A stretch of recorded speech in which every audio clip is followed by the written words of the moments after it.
Hey, my name's Tony. I want to do a 2-video lesson on chord commonalities on the tenor banjo. You can also apply this to tenor guitar if you want to, in C, G, D, A tuning. And the idea is to talk about chords that have one fingering but 3 or 4 different names. And this happens on all stringed instruments, but it's really big on the tenor banjo because of the fact there are only 4 strings and they're so far apart, being a whole fifth apart with each string sets, that we end up getting a lot of chord commonalities. So in the first lesson, I thought I would show you 3 or 4 really basic ones, nothing weird or fancy. And then in the next one, I will use them in various songs. All right? So let's start with this shape.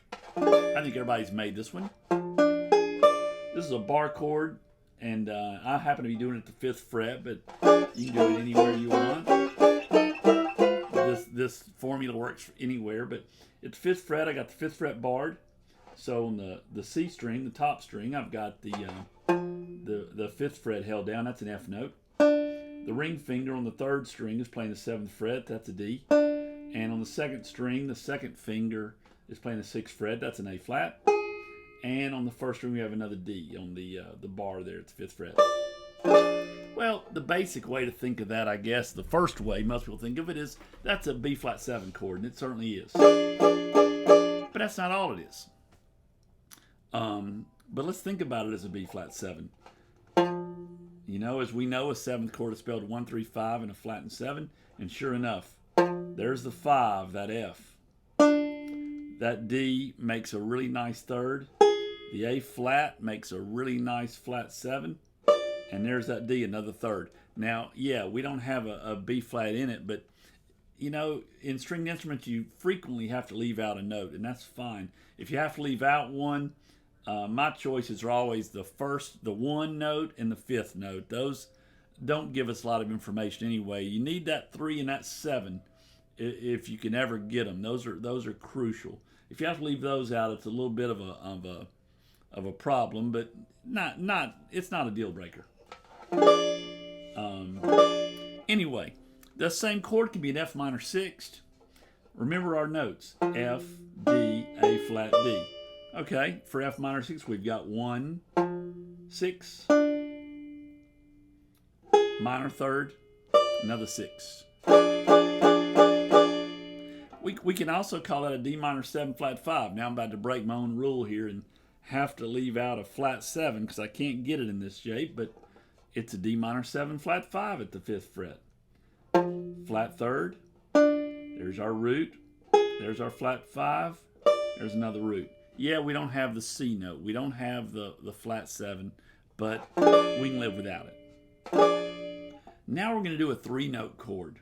Some people call this the little TP, some people call it the triangle. There's all kind of names for it. It's this shape. You can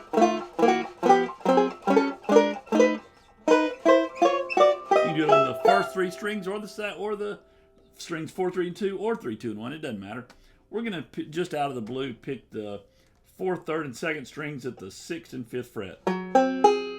I got my middle finger on the 6th fret, D string, the C string. That's a nice F sharp note or G flat. I got my 1st finger on the 5th fret, 3rd string. That's a C. And I got my ring finger on the 6th fret, 2nd string. That's an A flat or G sharp. Okay. So what do we have? Well, most people would call that an A flat 7 chord. All right. Well, let's look at it as such. We got the flat 7 here on the 4th string. We got the 3rd on the 3rd string, and we got our root on the 2nd string. Great way to think about that chord, no problem. But we can also think about it as a 7 flat 5 chord, which is a very cool sound. Anybody who's ever tried to play, you can take the A train. That sound comes up really pretty in that song. So here we go. We can call this a D7 flat 5. First we have that F sharp note. That's the third. We have the C, which is the flat 7. And that's an A flat. That's our flat 5. No D, no root. But like I said, if you have to leave out a root or a fifth, it's really no big deal. It's a slightly bigger deal if you have to leave out the some of the others. But those we can live without them. That's cool. All right, last one. Well, let's do 2 more. Let's do this one. Let's do it that fret. I'm playing the top string, the bass string here at the 2nd fret to make a D note on my C string. I'm playing the middle finger on the 3rd fret, 3rd string. It's a B flat. And I've got the ring finger on the 2nd string, 3rd fret. It's an F. And most people are going to call that some kind of B flat chord. That's fine. And that's what most people would call it. But it's also a G minor 7. The D is a 5th. The B flat is a flat 3rd. The F is the flat 7. There's no G in it, but again, it's the root, big deal. So that one makes 2 different chords. You could also call it, let's go down a string and do it on the first 3 strings. If you haven't done any chords on those, just those strings. And that comes up sometimes in chord melody arrangements. Let's say we're making an F chord here. The 3rd string is playing the 2nd fret with the 1st finger, it's an A note. Middle finger is playing the 3rd fret, 2nd string, it's an F. And the ring finger is playing the 3rd fret, 1st string, it's a C. So that's a good solid F major chord. Right? 3, 1, 5. But it's also D minor 7 with no D in it. 5, it's got the 5th there on the 3rd string. You got the flat 3rd on the 2nd string. You got the flat 7 on the 1st string. There's no D in it, but that's cool. You can use that as a D minor 7, or you can use it as an F. Last one.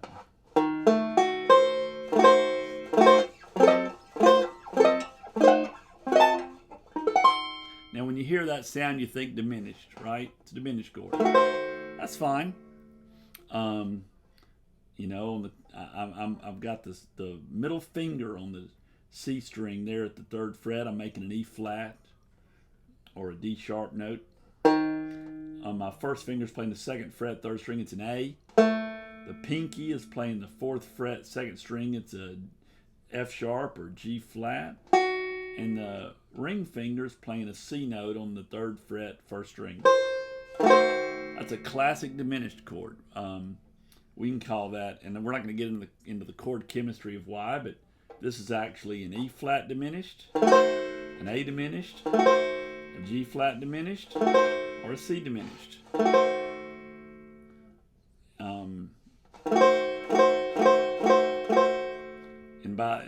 And that's kind of a cool thing into itself, but also you can call this a 7 flat 9 chord.